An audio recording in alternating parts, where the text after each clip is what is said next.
how to be a critical thinker using multiple perspectives, because they used to do that through literature circles or whatever. What are some ways that high school teachers have found to get past this barrier, this literacy barrier? Yes, ma'am. Breaking down the terminology, the words. How? By relating to things they know about.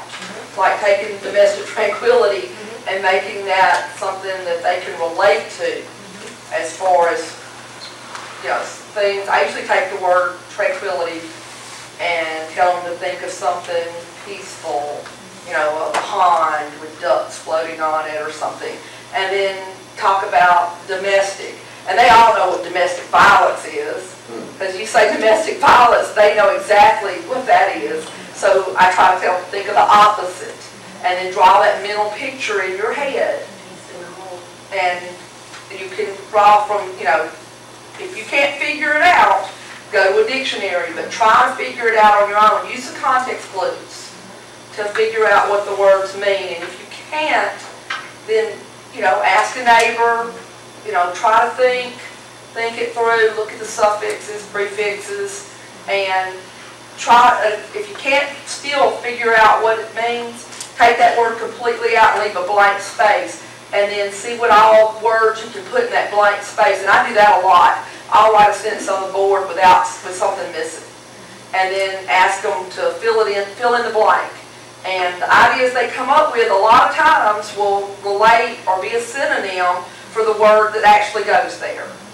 Okay, so you had some thoughts about that, because not all of you only have one class of GT kids, right? Most of them are grade level kids, right? Okay, so can you say more based on what Dina just said? I do lots of closed readings.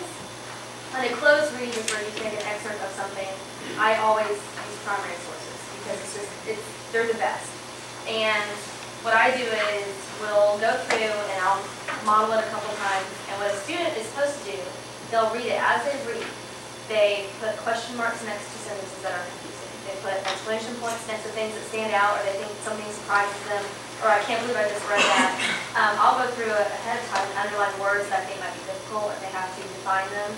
And then at the end, they have to go through and highlight the one sentence that they think is the main idea of the whole entire thing. And they really have to break it down, and it's really interesting to see when you put it up on the board, and then after they've done it themselves, you go through and do it with them. And I have a Promethean board, so I'm lucky I'm able to kind of do it. And they really get it. If you can break it down and they can do it themselves, my kids, by this time of the year, they can do it on their own without me giving them instructions. They know automatically what to do. You can't pick anything too long because it's starting to take forever. But just small little things. We did it with Patrick Henry's speech, I think, like the last paragraph. And they're really able to kind of pinpoint what was the main message of what they were supposed to be doing, which is what standardized testing should be able to recognize. And Tracy, you talked about the challenge of time it takes for you to do that setup. But it sounds like what Casey is saying is that if you build in that norm at the beginning of your school year or the beginning of your semester, depending on whether you're teaching Mississippi Studies or whether you're teaching, you know, local culture or a whole year-long course, if you build in that norm at the beginning, it takes you some setup time. But then after a while, the kids do it, and you don't have to. I assign it for homework, and you always want to make sure they can write on it. That's what's really good. You have a copy that they can have themselves.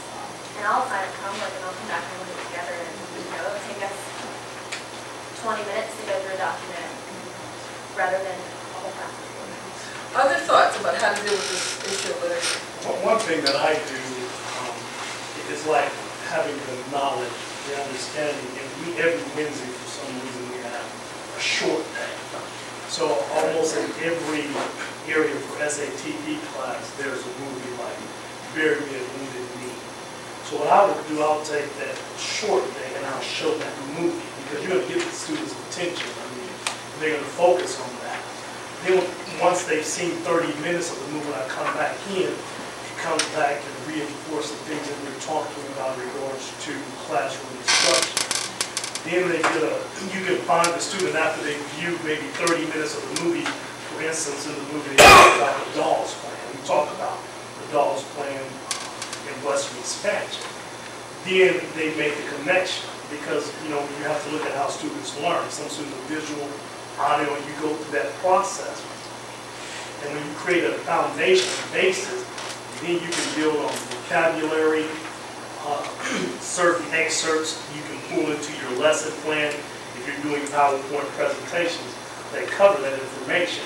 But most of the students, they're not going to read. They're not going to really take a lot of initiative outside of the classroom. So there are so many different clips. There are sessions that you can watch that's only 30 minutes long. And I try to give them like a foreknowledge, give them an understanding of what we're getting ready to go through by showing maybe 30 minutes on a short day.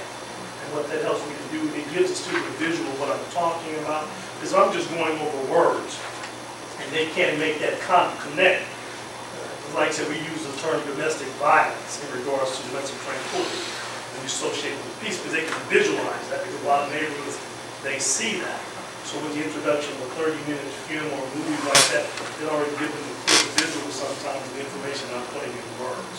So I've noticed that a lot of times that really helps when I'm starting to go over the material in class. Okay. So this using your time effectively to create context for the literacy work that's going to come. Right, because on a short day, I'm not going to have any time. By the time the students get in and get focused, you're not going to really have time. But if they know they're going to see a movie on Wednesday, I don't have to worry about them being tardy because they'll be there. We can do 30 minutes. And then we'll keep on using that Wednesday to go over what we may have saw in the last school and reinforce what we've been studying in class. So again, that's also setting up some norms. And right, setting up because they get some used to that time. Expect and how that's going to tie in. You have a comment. Well, don't get me wrong. You've got to build your literacy, so don't think I'm way out there. But I'm willing to take your criticism. But here's in 11th grade what I'm teaching mine. I'm giving them primary sources. We're analyzing court cases, Plessy versus Ferguson, W.E.B versus TAHGMS, Gilded Age. They want to stop because they don't know the word, can't pronounce the word, don't know what the word is. I couldn't even pronounce one of them. I'm like, skip it, keep reading. I think you can answer it without it. Life doesn't, you don't have to know every single thing to be able to form the right kind of answer. So sometimes you just have to empower them to move on with what they know and build from that. I don't disagree with you, actually. But I do know that for, especially primary sources from 50 years and before, okay, the language, the construction of sentences, the way people communicate it in written form is going to be alien to a lot of 21st century kids, right? Not to mention the actual vocabulary words. And so I think if we want to set them up for success, we do sometimes have to. They completely analyzed those. They understood what they were like. And they said, see, we didn't have to know what that meant. Right. But I want to say, too, when you're doing the primary sources from the years way back, and that language is alien to them, and I kind of see where she's coming from with going on, because a lot of times, you know, they'll get caught up in that old language form and not really proceed through. And you have, I tell mine, you know, you go in there, you read it, skim it, you're going to be able to pick out enough to put together to come up with the general meaning of what that primary source is about and go on. Because those old primary sources are not for you to have a prayer meeting over one word.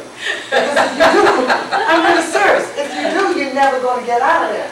So I'm telling, I said, you know, you read your words, you look for your clues, look at the main things that you know, make the connections, put it all together, and move. Because you can't stay all day. It's both and. It's both and. Because we do want them to know what inalienable means at some point, right? Even if we don't use that in regular conversation. Right. But I'm not talking like the old stuff. Right. I'm a huge fan, and some people may not be, of Dr. Gracie Taylor's academic vocabulary. There's a list that goes along with the criteria. I don't know if all states are incorporating this or not, but it's supposed to be a requirement. And where there's a list that the state has come up with of the important terms that are going to go along with the things that you're going to need to know. And anyway, it's like a 6-step process that you're supposed to go through for each term. And that way, they kind of have a foundation. It's not all the terms. I know Some people, you know, at my own school, they're not a fan of it because they say it takes too long. But it may be the same with UBD. Once you use it correctly and you learn to use it efficiently, it benefits the students to the extreme. So let's get to this time question, because that's the real big one for a lot of us. And Tracy, you talked about it a little bit. A lot of us have talked about how, and even before we get to this coverage thing, which is quantity versus quality, it's just the 45, 50 minutes that you have today, okay? And how much you can cram into that, and then looking over the course of your week, and then looking at your short Wednesday, and then looking at the Thursday assembly about so-and-so, and then you got kids leaving the class to take photos for one damn thing or another, you know, okay, so we know how that goes, all right, we know how that goes. So let's talk about how we can very crisply and efficiently use the time that we have, and the successes that we've had with getting some really meaty, good stuff in. And it's okay, I think it's fine. In fact, I think it's preferable if kids at the end of a session say, but I'm not finished yet, or I had more I wanted to say about that, or they're still arguing about the thing as they're walking out the room. I think that's what experience, right? Because they're engaged and they're into it. So you're never going to have enough time to finish that conversation, right? But what are some successful ways of dealing with that? It was just, now, this semester, instead of me, like, we have a worksheet or whatever, we talk